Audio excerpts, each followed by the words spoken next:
we'll see what he had to say. We'll also see some comments from a former superstar, big news for Raw, and much more. Let's start things off with Triple H. As everyone knows by now, WWE Creative is now led by Triple H. The creative team is obviously not one person. It's a very big team that plans out the shows all together. But for the past few decades, Vince McMahon was always the head of creative and would ultimately make the final decision if something would come to WWE television or not. Former writers and former superstars always say that there's a lot of great ideas popping up in WWE creative team, but that some ideas just couldn't go through if Vince McMahon wasn't on board with it. He always had the final say. Well, now, the final say rests in the hands of Triple H. Triple H will now make the final decision on what we'll see on WWE programming as head of WWE Creative. Triple H recently spoke with Logan Paul and appeared on his Impulsive podcast.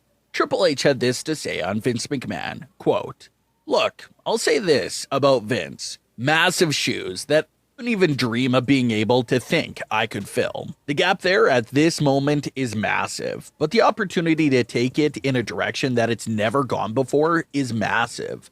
I'm thrilled about that opportunity.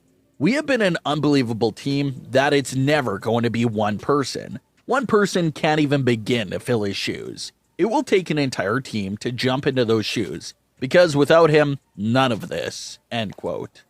So Triple H, I kind of agree with him in some aspects because I feel like Vince McMahon was the one that gave us the Attitude Era and the Ruthless Aggression Era and somewhat of not so good PG era. And even though it's still PG, but thankfully Triple H is in charge of this whole thing.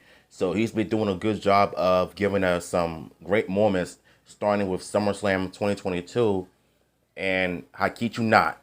The main event Roman Reigns and Brock Lesnar match was by far the best ones. And the reason why I keep bringing it up, because you can tell Triple H has waited so many years to give us something that we can never forget, especially when Brock Lesnar drove a tractor, he pushed the ring, and then he lifts it up, calls himself, try to flip it to get Roman Reigns to stay down. And with that in mind, I still want to thank him for giving us that awesome moment, of the summer. And for Raw and SmackDown, I just feel like both Raw and SmackDown has been doing pretty good. And I hope to God when they go to TV14 that they can do that in both shows. I'm not so sure about NXT 2.0. That one single man won't be enough to fill Vince McMahon's role. They're going to have to all work together and have a massive team just to fill in that one massive void that's left by Vince McMahon. So it sounds like Triple H is saying that he's not doing it alone. Everything we're seeing right now on WWE programming is a collaboration of several individuals coming together and trying to put out the best product possible. It's barely been a few weeks that Triple H has taken charge of the creative team, and fans have definitely started to feel that change is on the way, and may already be happening. Can I be honest with y'all? I feel like when things are changing up by the end of the year of 2022, I think them going officially back to TV14, it seems like a long time coming. But I know there's going to be some people on social media saying that it's a little too late.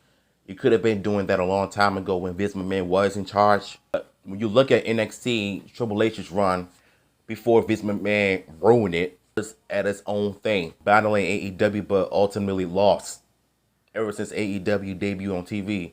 Both shows had interesting ups and downs, but to me, NXT, the black and gold brand, before it became 2.0, it was at its own thing, like I said before. So hopefully when they decide to go back to the black and gold brand, like they used to do, and have all of these successful pay-per-views in the past while Triple H was in charge, I think they're heading to the right direction. Just look at Raw and SmackDown and all the other future pay-per-views are in the hands of Triple H. Triple H's creative control, and it didn't disappoint. There was big-time returns, new stables formed, and huge moments that we've never seen before in the history of WWE.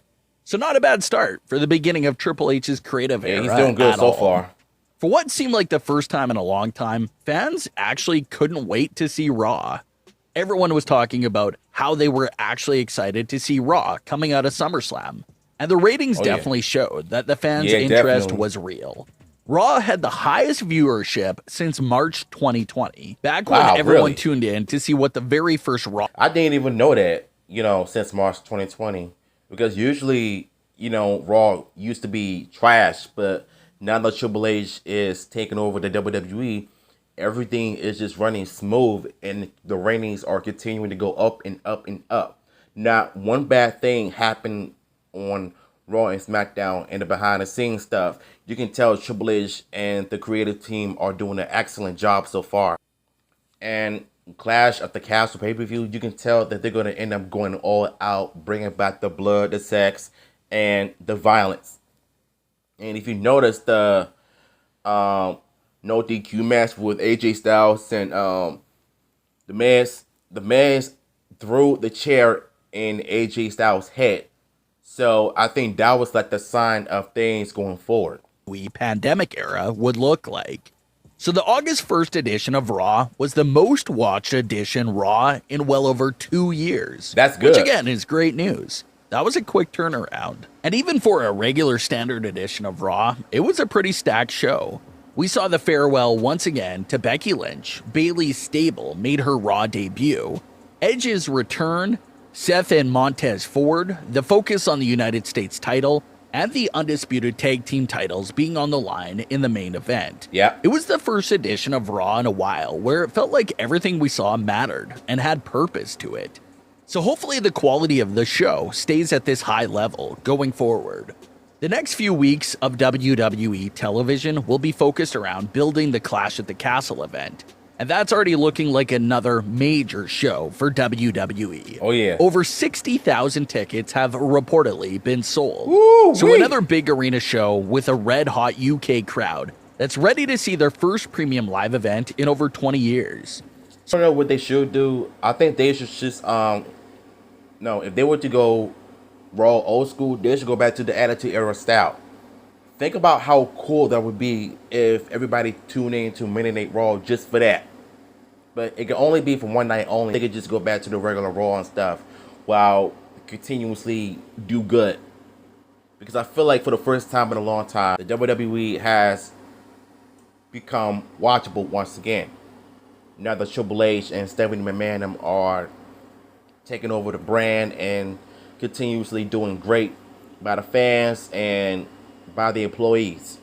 So hopefully by the end of this year, they could just stop calling them superstars.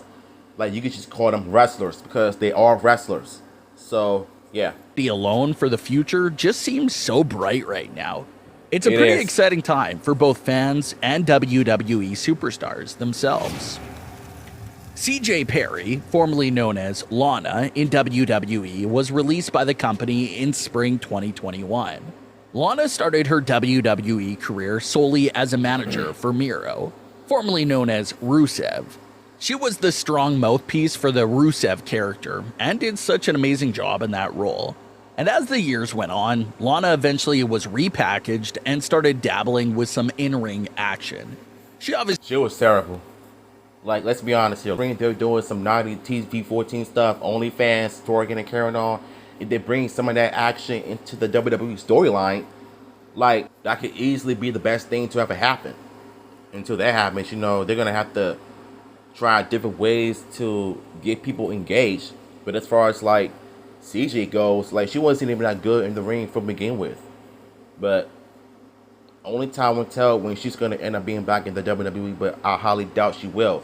Because as long as she's happy in AEW over there with her husband, that's good for us. Wrestler and didn't have this long history of coming from the independent scene. But many superstars like Natalya said that Lana had a real desire to constantly train all day long and improve her ring skills. Not really. She genuinely cared and was invested in perfecting her in-ring craft and bringing it up to that next level. And WWE was giving her some decent television time in the months leading up to her release. So that's why everyone was stunned by the release, because it looked like Lana was basically just at the start. She had a lot of potential, especially Not given really. how invested she was in training. Not really. So she was released in 2021 and hasn't stepped foot back in the wrestling ring ever since. Lana recently spoke with WrestleZone to talk about her time as a manager, wanting to take on Paul Heyman's spot and focusing back on wrestling. She had this to say, quote, "I want to come for Paul Heyman's throne. I know I can. WWE gave me these great opportunities, but they put me in this certain situation where Hunter gave me this incredible first opportunity with Miro, where I was just the mouthpiece. And I know I can crush it. I know I can help people get over. I love wrestling. I love the fans. There's nothing like it in the entire world. But I don't." The part where she said that she was coming for Paul Heyman's throne, that's cap. I want to make an impact and tell compelling stories and really come for Paul Heyman's throne and solidify being the best manager of all time. Not End really. quote. She's capping. CJ Perry also said that she doesn't want to come back to wrestling and be mediocre. She wants to come back and instantly make an impact with heavy storylines. So she seems really focused. If we ever do see Lana inside a WWE ring again, she wants it to be meaningful and her best work ever. I mean, in order for her to do that, she needs to train better, like with some better professionals that can train her to be the best that she can be. And until that happens, she's gonna have to train hard and gain some muscles and stop capping. The part where she said that she wanted to come for Paul Heyman's throne just because you want to be the best manager, that's cap. One of the most exciting new additions to the women's division. It was truly 3 shocking returns given to us definitely all at was. the same time. The best ever. Dakota Kai was recently a guest on WWE's The Bump and continued to dive into the events leading up to her return. She had this to say about her shocking return to WWE only 3 months after her release. Quote, "Honestly, it still feels like a whirlwind to me with everything that happened. It all happened so last minute too. To be talking with you guys is insane to me. Everything that happened since Saturday has been insane. It's been crazy. Bailey and I, we've been kind of talking about something like this for a long time. It hasn't been something that was spurred overnight. This has been something we've wanted for years. The fact that it actually happened and to be under her guidance is insane because she's literally amazing and great." End quote. So Dakota Kai revealed that her return and all the plans itself might have been last minute itself, but the idea and concept for this group is something Bailey and Dakota were discussing for several years now. There's also reports that superstars may have a bit more creative say in their directions and matches. So maybe Bailey and her stable can pitch some of those ideas that they've had in store for a long time now. So it'll be interesting to see where this group goes on Raw. But what are your thoughts on today's stories? Leave your comments. And I'll be honest with y'all, the fact that Triple H brought these 3 back into the WWE and SummerSlam was literally the best thing to ever happen in 2022. That and the whole show. Raw and SmackDown has been nothing but great so far. No issues, no ups and downs. But to me, I feel like Triple H is the best for business. I mean, he's already best for business, but when he took over Raw and SmackDown, you can tell that the passion is already there. Him and the new creative team, and now under Triple H's neck. Well, Triple H is on Tony Khan's neck. My apologies. So now he wants him to release other wrestlers due to the budget cut excuse. I think it's safe to say that the women's division on Raw and SmackDown has been nothing but good so far. I think SmackDown has some serious work to do. Raquel, I like her. She's my favorite wrestler right now. So hopefully when they build her up to become the new champion someday, I think she's going to end up carrying the SmackDown's women's division. That's what I believe. And